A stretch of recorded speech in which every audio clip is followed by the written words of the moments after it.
நாணயங்களை நேசிப்போம், நாணயங்களை பாதுகாப்போம்.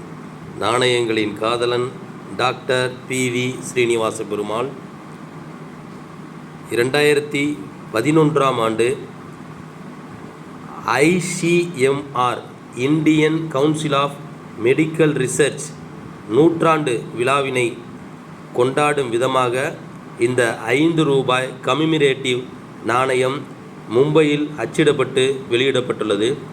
இந்திய மருத்துவ ஆராய்ச்சி கவுன்சில் ஐசிஎம்ஆர் என்பது இந்தியாவின் உயிரியல் மருத்துவ ஆராய்ச்சிக்கான உச்ச அமைப்பு ஆகும். இது தமிழில் இந்திய மருத்துவ ஆய்வு மன்றம் அல்லது இந்திய மருத்துவ ஆராய்ச்சி சபை என்று அழைக்கப்படுகிறது. இந்தியாவிலேயே மட்டுமல்ல, உலகிலேயே மிக பழமையான மற்றும் மிகப்பெரிய மருத்துவ ஆராய்ச்சி அமைப்புகளில் ஒன்றாகும். உயிரியல் மருத்துவ ஆராய்ச்சியை உருவாக்குதல், ஒருங்கிணைத்தல் மற்றும் ஊக்குவித்தல் ஆகியவற்றை முக்கிய நோக்கமாக கொண்டுள்ளது. இது உயிரியல் மருத்துவ ஆராய்ச்சிக்கான இந்தியாவின் உச்ச அமைப்பாக உள்ள நிறுவனமாகும். இது இந்திய ஆராய்ச்சி நிதி சங்கம் IRFA, Indian research fund association என 1911இல் உருவாக்கப்பட்டுள்ளது.